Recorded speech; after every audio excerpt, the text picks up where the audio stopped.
Good morning, or good afternoon, or good evening, or how you doing tomorrow? I don't know. It's Brent Leary. It feels like a Tuesday for some reason, but it's Wednesday, which I'm glad it is because that means we're just one more day closer to the weekend. But hey, this is a few good minutes. This is the first one of the week for me. And before I bring on my guests and we start talking about what we're going to talk about, this is like the first end of a doubleheader. We're calling it the PPN doubleheader. So we'll be talking with my buddy and, as I like to say, notorious Boston sports fan, Ron Miller from Enterprise Tech Reporter for TechCrunch. And then at noon today, the venerable Paul Greenberg will be doing his Talking Headless show. And he's got, I call these guys like two OGs of the industry. Ed Thompson, former Gartner, and Michael Mose. I think he is also former Gartner. There's a lot of former Gartners going around. But Ed Thompson and Michael Mose, now they're both at Salesforce in the market strategy department. And the venerable Paul Greenberg will be bringing them on. Talk about whatever they want. When you got those three together, you just kind of sit back and listen. So that's at noon. Little break in between when we finish here with Ron Miller, but stick around for that. That's going to be fun. And what's also going to be fun is my regular. I think we're just going to have to like make these monthly or something because there's so much going on in the industry, and by the time a month comes around, there's like a million other things going on in the industry. But we have him right now, and he's coming all the way from Palermo, which is really cool. I think one of the other times we talked to him, he was over in Peru. No, Portugal, Lisbon, Portugal. That's right. Anyway, he is coming to us straight from Palermo. He is the one and only Ron Miller. Hey, thanks for having me, Brent, as always. And let me get the obligatory congratulations out of the way because the Celtics did win. They sure did. They sure did. They just steamrolled, didn't they? Yeah. Okay. You just want to rub it all the way in there around here. Hey, they won. Congratulations to them. Although I just looked last night. Apparently, the Knicks are trying to make a move. They bought they traded for Mikal Bridges, and it's like 4 of the players that were on Villanova's at least one, if not 2, national championship teams. They are now on the Knicks. You got Jalen Brunson. You got Mikal Bridges. You got Dante DiVincenzo, and you got Josh Hart. They were all on that Villanova squad, and now they're all on the Knicks. This is crazy. Yeah, well, we'll see what happens next season. We're still kind of basking in the afterglow of the championship here, and it's been a whole 5 years since we had one. So, oh, wow, this is like bragging here. Anyway, let's move on because we could spend the whole time talking about sports. But something that caught your attention, which when I was reading this article caught my attention, of course, because you can't get away from GenAI and even if it's enterprise or small business, it's all GenAI, which apparently got your attention because you wrote this really interesting article last week, I believe. It's called "In Spite of Hype, Many Companies Are Moving Cautiously When It Comes to Generative AI." Sometimes it doesn't feel like that, but tell us a little bit about why you wanted to write this article and what's kind of the driving force behind it.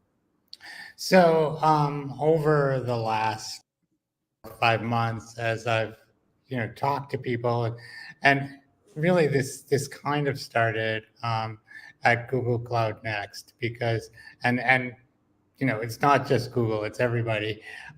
Google Cloud Next was all AI all the time. There was nothing really talked about in the keynotes about infrastructure or kinds of the stuff that you kind of think of when you think of Google Cloud.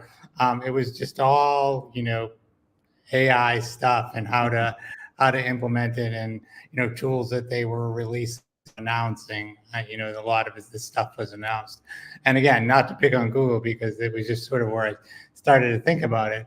And when I thought about it, I said, like, how many companies are really there yet? How many companies are in a position to take advantage of this technology? And you know what? The hype is so great right now. It just sounds like, you just plug in your data source into our LLM, and my gosh, you're good to go, and you're going to be like miles ahead of all your competitors. And there was something, my gut feeling was this is not the way complex technology, sophisticated technology works. It's never that easy. It's never like you just plug into a data source and boom, you're off and running. And when you start to scratch below the surface, you really do find out that, a lot of the conversations that these vendors are having and ISVs and the analysts and all of those firms is not about like how do I get AI done. It's about how do I get ready so that I can get AI done. And so I began, then I started getting all these surveys in my inbox, like where are people at with generative AI? And so between what happened at Google Cloud Next and these surveys that I was starting to see that sort of suggested that maybe people were struggling a little bit more with this technology than the hype would have suggested. I started to dig into it. I was at the MIT CIO Sloan Symposium in early May, and I spoke to a bunch of people there. And I really got the sense that, people were certainly curious about this technology. They certainly wanted to know what they can do with it, but at the same time, there were issues and challenges that people just don't talk about. And I felt like it was my job as a journalist to push back a little at the conventional wisdom and say, like, what's really happening? And that was really the impetus behind me writing the article. It feels like I go to a lot of events, kind of more geared towards the enterprise CX, CRM ish kind of things. And, last year, GenAI, of course, you couldn't get away from it, but it felt like it was at least at a kind of at that very high generic level. And this year, I've gone to a lot of events, and it feels like it definitely has gone a little deeper.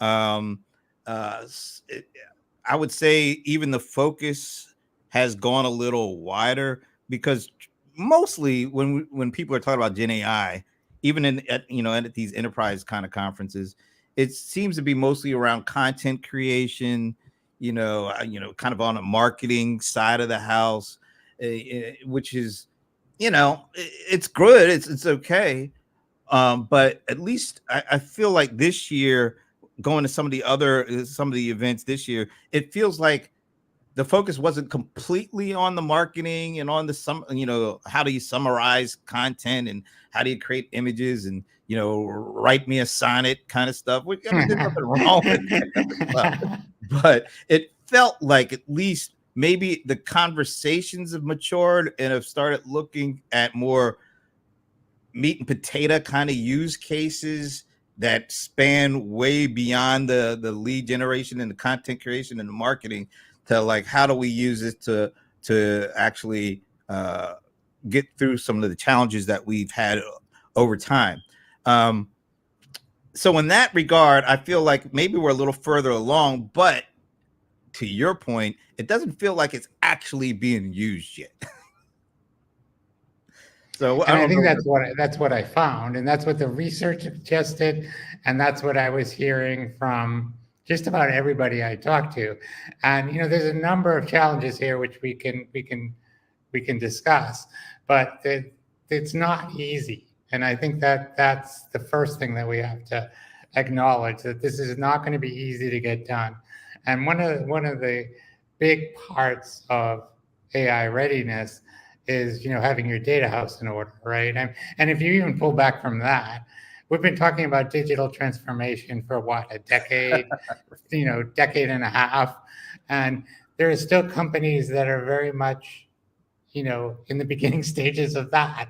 So if you have not even have cloud native applications or you haven't moved many workloads to one of the cloud vendors, or you're not you don't have what's called a modern tech stack or a modern data stack, you're going to be really behind when it comes to putting this together. And that's kind of what I was hearing when I was writing the article, was that, there are lots of obstacles here. They're not insurmountable. And like a lot of the people that I quoted said, you don't have to boil the ocean. You don't have to get your whole data house in order, right? Maybe you look at a specific or a couple of sets of specific areas in your company that have high value data that you can use and use again, and get those data sets in order. And then you can start thinking about, how do I, start applying that data to models. And then once I have that infrastructure in place, then how do I start to take advantage of that to, improve my business processes? It also feels like there's still, there is the excitement, but there's still a lot of apprehension. One of the I just finished up a survey project, and one of the questions where we asked was basically, do you think if your company trains their AI on your employee data, do you think that'll have a positive impact on you? Well, we just asked what kind of impact do you think it'll have on you? Mm-hmm. And 39% said positive, but 22% said negative. And Right. that's a pretty significant chunk when you're talking about, like, we did a survey of 1,000 folks. So there's a lot of apprehension, and even the folks who were positive about it said, more the majority were saying they are kind of fearful that their job is going to eventually go away. Even if we see Mm-hmm. positive, positives from using this stuff, we also see the potential of our jobs going away from it. It's a threat to us. So, I mean, there's a lot of things I think that that can and potentially will hold this back, even as it feels like we move closer and closer to actually people doing some tangible stuff with it. Yeah, I mean, I think that's probably. I mean, there's two things that you talked about there. One was the the legality, or the ethical use of data, right? And so there's legal, there's ethical, and how much data you can use, and how you use that data and how you protect that data. And that certainly was front of mind of the people at the CIO conference at the MIT event in May. And in some ways, it reminded me of when I was there in 2010, and the CIOs were talking about going to the cloud. Like, well, it's got to have governance, and it's got to have security, and it's got, and all those same kinds of things. All the same kinds of um, governance infrastructure that you needed back then before companies felt comfortable moving to the cloud. You're hearing those same concerns when it comes to moving to AI. I think the difference is that when people were talking 15 years ago about going to the cloud, it was much more of a you know there was more fear. And I think the CIOs now, they're like, well, we know we have to do this, but at the same time, we have to do it in a way that's going to protect the organization. I'm going to pop something up for you because was Alan saying? Digital transformation needs a digital transformation. It needs GenAI. No, I'm just kidding. Everything needs GenAI. So I'm going to show you something that it kind of flies in the face of what we're talking about here. Okay. So one of the questions I asked on this survey is your organization involved with any of the following? And it was, are you accessing large language models at the API level? Are you accessing domain-specific language models at the API level? Are you creating your own language models? So I was expecting this to be kind of a relatively low number. Let me pop up what we have here. I think I can do it like this. Now I'm in the way. Let me do this. Mm-hmm. There we go. And let me make the screen a little bigger. So, and once again, this is 1,000 surveyed just in the US.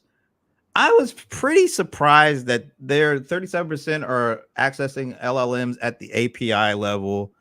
43% saying they're doing their own domain or using domain specific language models, and even 32% saying they're creating their own language models. Does that seem a little high to you? Does that, because it feels like, No, because I think everybody's experimenting for sure. I mean, okay, gotcha. what this article was saying wasn't that people aren't experimenting, because they're experimenting broadly with this technology. What it was saying was, like, the McKinsey survey found that just 10% of um, the people that they surveyed had what they called, implemented actual, generative AI applications, and they were in production, and that only 15% found that it was having, an impact on their revenue. So, I mean, a lot of this is saying, a lot of what we're hearing in the hype, cycle is that, oh, it's going to save you tons of money. My argument has always been, well, this costs a lot of money. It costs, you have to have the people, you have to have the resources, and like I said, you have to have your ducks in a row. You have to have your technology house in order, and most companies don't. And then, to get back to what you were saying before, people are sometimes excited about this technology and sometimes afraid, thinking that it might be replacing them eventually. I think that's probably premature to worry about at this point. But I think if your employees feel threatened by anything, whether it's by, you know, we know politically inside organizations, knowledge has a kind of power, and people will protect that power. And if you have this answer machine that can find things inside the knowledge network of your company, and they don't have to go to print anymore to, to get that key piece of information, suddenly you've lost that kind of power. And people get threatened by that kind of stuff, either consciously or unconsciously, right? They may not do the work that's necessary to get these programs to work right. And I'm not saying that happens broadly across organizations, but I'm sure that it happens. And there was an article in the Wall Street Journal that I looked at just this morning, and it was talking about the kind of the return on these things and how difficult it is to get them to work the way you want. And one of the things was, and it was talking about Microsoft Copilot, how you ask the question matters. And Jared Sporetto from Microsoft was quoted in the article basically saying that people still didn't really understand how to address the model to get the information they wanted. Well, that's either the problem of how the tool has been designed, or it's a training problem. But it all goes back to showing that you can build applications that provide, we're kind of trained to use keywords, right? I mean, how do we get information? We don't talk to Google, right? We type in a phrase or a keyword. And I think these tools work very differently from how we've been trained, for the last 20 or 30 years, how to get information out of systems. And that in itself represents a hurdle. So even if you get something in place that's a working kind of application, and even if you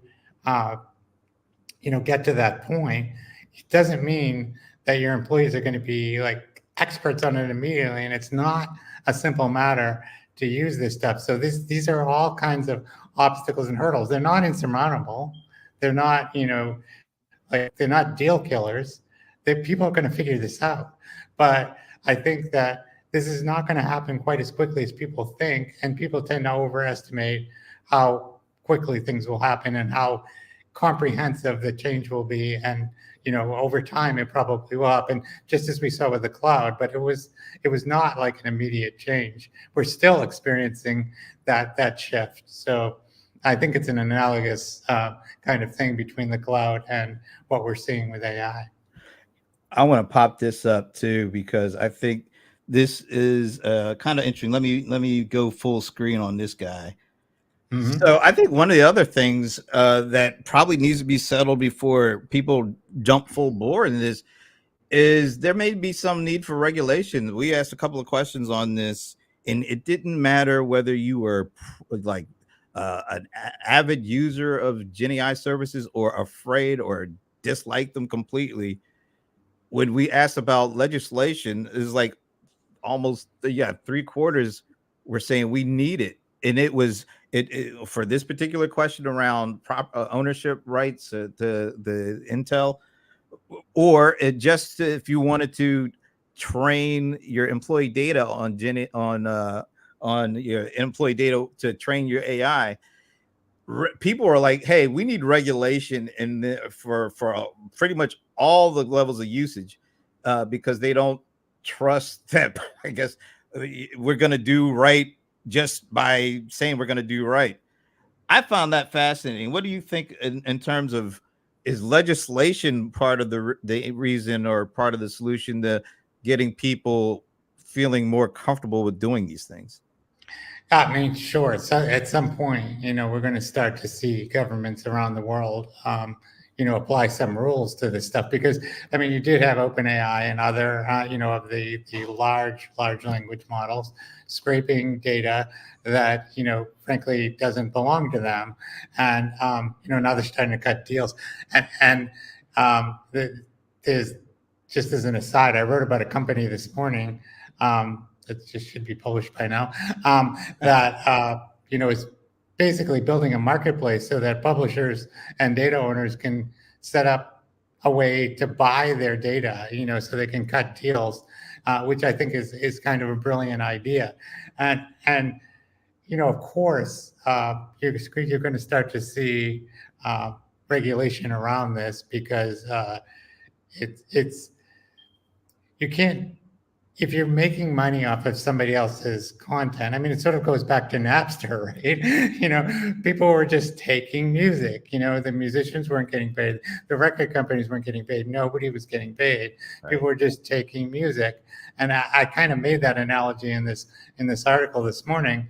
That when Napster came along, you know, people were stealing content. They were stealing other people's music, and nobody was getting compensated. And then Apple came along with the iPod and the iTunes music store, and suddenly, for 99 cents, you could do the right thing.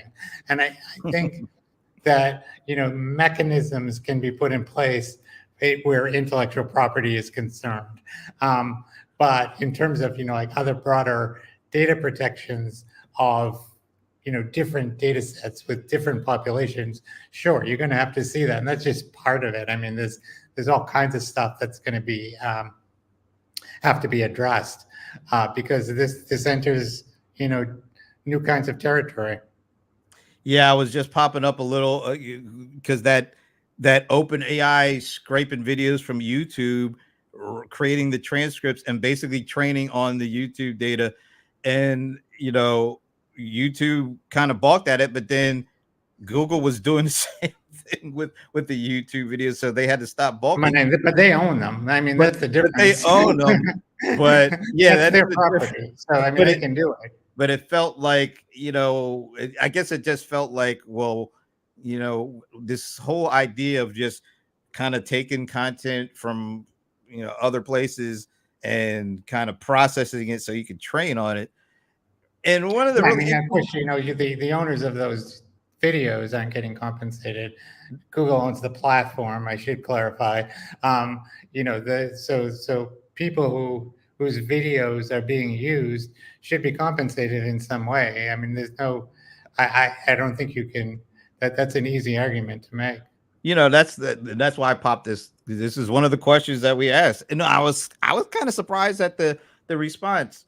So 42% think that AI should be required to get YouTube's permission and the permission of the video creators in order to use the videos for training their AI, versus 40% who say they only should be required to get YouTube's permission. I thought that was really telling because it feels like most of these folks who, at least for this survey, felt like, oh well, as long as they take care of YouTube, don't worry about the content creators, which I was very surprised at.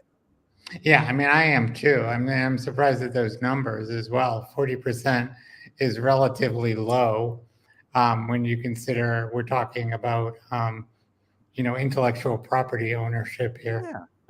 Yeah. So anyway, I wanted to end this particular conversation with a little clip. The Microsoft AI CEO was, I guess, interviewed at some conference by In Denver, yeah. yeah, CNBC, and just a little clip to talk, maybe give a framing of where they're looking at it, how they're viewing this whole area. I think that there is going to be this bifurcation where at the very largest scales with the greatest capital infrastructure, we're going to be producing models which are eye-wateringly impressive. But equally, knowledge spreads faster than we've ever seen in the history of humanity. And so the open source models, which are 100% free, are within 18 months of the quality and performance as they were in the private space, just a moment ago. And that's a very, very big deal, right? And I think that trajectory is going to continue.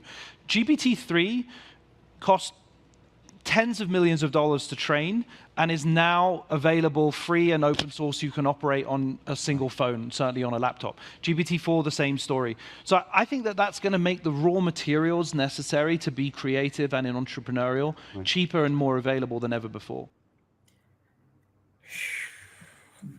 It feels to me like that kind of conversation gets the attention and gets the excitement, but it's the conversation we're having here that's really where the rubber meets the road. So, I mean, I think that kind of optimism is the kind of optimism that you typically see from technologists, right? I mean, my God, this is going to be even better and bigger and easier and faster and cheaper. But I want to point something out, because this speaks directly to an article that I'm going to be publishing over the weekend.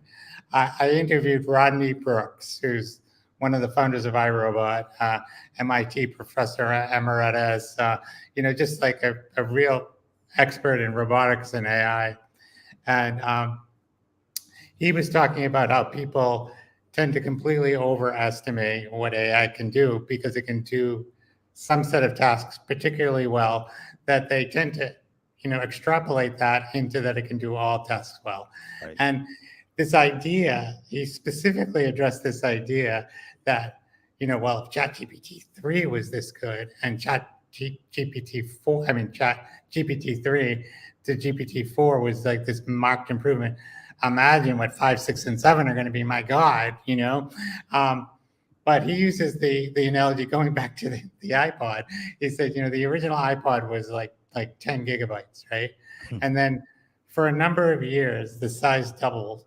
And everybody said that it's going to continue to double, because we've been kind of trained to believe that everything is going to grow exponentially because of Moore's law. and this is him talking now, not me, just to be clear. And he said, he did this, this exercise back in, the 2010s, where he said, if it keeps going, we would have like 160 terabyte, I'm probably exaggerating the numbers or getting them wrong, but we would have this enormous iPod, with this enormous amount of storage, but it actually bottomed out, at about, the 4th generation, and never got bigger than that because people didn't need it. And he said it's not necessarily, basically his point was that it's not necessarily a given. The point this guy was making, that because, oh my God, it's so good now, imagine how good it's going to get. Because in AI in particular, it's not about the technology necessarily, it's about the leaps it takes to get to that next level. These are huge leaps. And if you think about the evolution of AI, which goes back to the 40s, late 40s, early 50s, and how long it took, people to be able to create, a vacuum cleaner that could, clean your floor without you holding it. And if you think about these kinds of leaps, look at the car, for instance. Okay, when Sebastian Thun drove a car around a driverless car around a garage in 2008, everybody thought, oh my God, we're all going to be in driverless cars in a couple of years.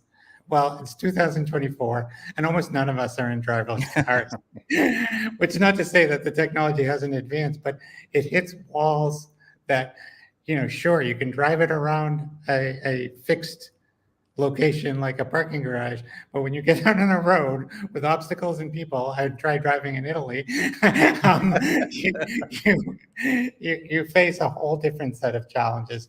And his point is that these outlying cases, they're the most difficult and take the longest to solve, and they are the pieces that have to be in place to kind of have, driverless cars everywhere, or whatever it is. It doesn't mean that because you can do X today that it's just going to be so much better tomorrow. And I think it's really important to keep that in mind, because that's what we're going to continue to hear. The guy from Microsoft is, yes, it's so good now, and it's going to be even better, and it will improve. Of course it will. But there are going to be technological obstacles, I believe, that are going to be very, very difficult to overcome. And those will be the hardest problems to solve. And those will be the things that kind of stand in the way of like kind of all encompassing, job replacing, the AI. And one last point I want to make before we move off of this. I spoke to the CEO of Writer, WRITER, which is a generative AI startup, and she was saying that the data that is the hardest is not like trying to get at, a repository of content that shows, your company's voice and your company's brand identity and all of that. It's really what's inside people's heads, these kinds of microprocesses that only humans know about, that you really can't pick up. She said those kinds of small things that add up to successful projects are the hardest things to dig into and translate into AI. And I think these are the kinds of things that we're going to start to see. You see companies like ServiceNow who are, and we talked about this the other day, who are applying in a very practical business way, generative AI to very practical business problems based on the data that they have in their, their tooling. But, even there's all these kinds of challenges and obstacles to get it to be used in a way that makes sense, so you get it into the hands of the people who need it when they need it. And these are the kinds of things that we've faced, for a long time. And I think we're going to continue to face in spite of the advances of the individual technology. Yeah, I think in the enterprise, you can't look at, what's being talked about up here as this kind of the shiny nirvana kind of thing. Maybe that could happen, maybe it can't. But there's so many things that this could be applied to on the ground, on the ground level, that could really have significant impact. Maybe not get the attention that, the sonnets and the create me a purple, gorilla kind of thing can do. But there are, and I think you point out ServiceNow, they had the partnership with NVIDIA so that they're able to actually pretty much do internally all their models and run everything and keep it all in-house. I don't know if you'll see a lot of those companies do that, but that's a more practical. They're kind of building the infrastructure for the more practical, where the rubber meets the road kind of use cases versus the kind of the pie in the sky kind of stuff. I think you'll see more of that kind of applied approach coming, which I think will have more impact and maybe not as sexy as some of the other stuff, but I think that's where the value lies for a lot of this GenAI and in other AI.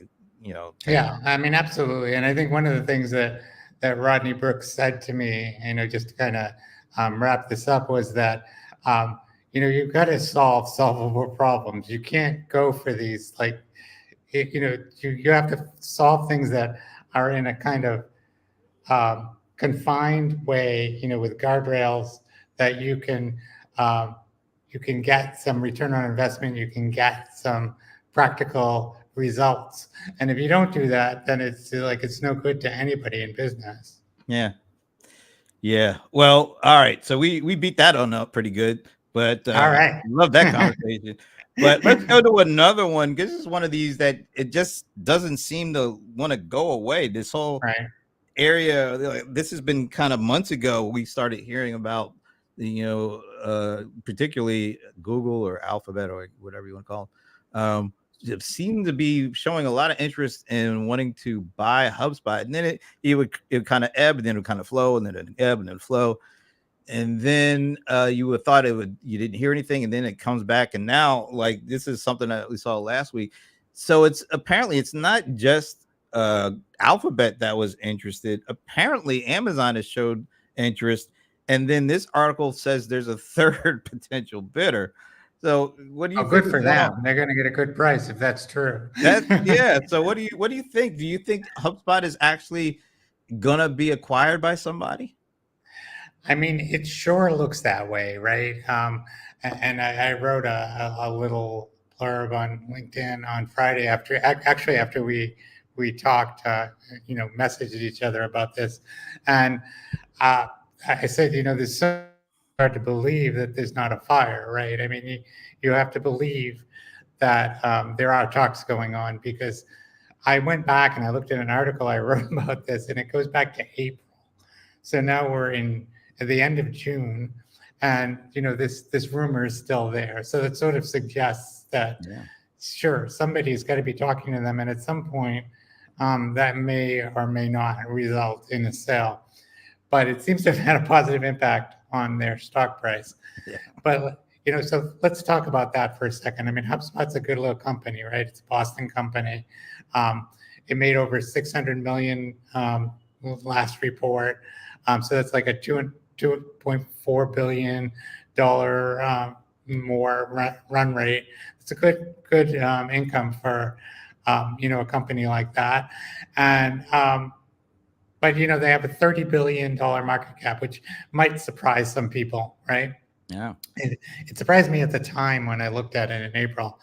And if you look at a $30 billion market cap, you figure that if you had three companies, and assuming that's true, because we don't know if it's true or not, but let's assume there's one or two or even three companies involved in bidding on it, it's going to go some multiple above that, right? And then you have to ask yourself, Slack was 27 billion, 28 billion. What is this going to go for? 35 billion, 40 billion? If it goes for, the bidding goes up. And I think HubSpot is a great company. I mean, it's certainly been great for Boston. And, as a successful startup, as a company that exited, as an example of a company that can do well in Boston, that came out of MIT, Brian Halligan and his co-founder came out of MIT, and the college feeder system. It's just like a perfect example of a Boston success story, and it's been doing really well in terms of growing as a company. But if you look at Google, and I did at the time in April, and I said, what is the largest acquisition that Google ever made? And you might be surprised to find out it was a $12.5 billion acquisition, which, $12.5 billion is nothing to sneeze at, but it's not huge either. We've seen a lot bigger. Yeah. And it was Motorola Mobility, of all companies, which they held on to for a few years and then turned around at a huge loss for like $2 billion.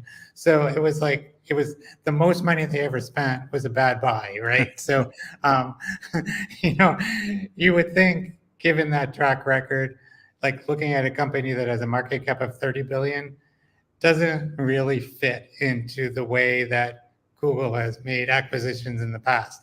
Now, it could be that Google wants to move up the stack, Google Cloud and Amazon as well. It could be that they want this piece. But if you look at HubSpot, they're really SMB related, so they don't really fit with Amazon or Google Cloud, or much more purely enterprise and, market. So It's not to say that they couldn't restructure, how they sell, but it's not the way it's traditionally been sold or marketed. And it would seem like kind of weird to spend, more than 30 billion assuming that they bought up to the market cap and assuming that they bought some multiple over that market cap. But even if you said it was 25 billion, and I think it would probably be more than that, even if it was that number, that's a huge number. And then what are you going to do? Turn around and try and make it something it's not? That would seem to be, Right. A bad way to go into an acquisition, saying we're going to take this successful company and we're going to try and make it something else. It doesn't make sense to me. Well, I mean, when you look at the price, well, could Google afford it? Yes, they have like 110 billion, I think, in cash on hand. So, if they sent 30 or 35 billion of that, they could do it, right? And it's still plenty of money left over. And, but it just doesn't feel like for either of these companies, and we don't know who the third company is, but it doesn't feel like it would be a good fit for them. And it doesn't feel like it would be, worthwhile spending the money to make that move, given, what they do and where they are in the market. Yeah, and I had a chance to speak to Brian's co-founder Dharmesh Shah. That's at the beginning of the year, and one of the things he stressed is like, no, we love the SMB market. It's not a very easy market to find a working business model, for, and we've done that, and that's kind of like one of our big selling points, one of our strengths. Is we kind of understand that market, and we're able to really make a nice living in that. And everybody else is going upstream. We're comfortable right there. Why would we want to compete with everybody else when we can kind of stake our own claim in the SMB space? And then the other part of that is, like you said, why would Google or Amazon buy them and then try to make them something they're not? That doesn't make any sense. And the third part is, what's the track record been for enterprise software applications for either Amazon or Google? We're talking enterprise apps. We're not talking, kind of the infrastructure stuff.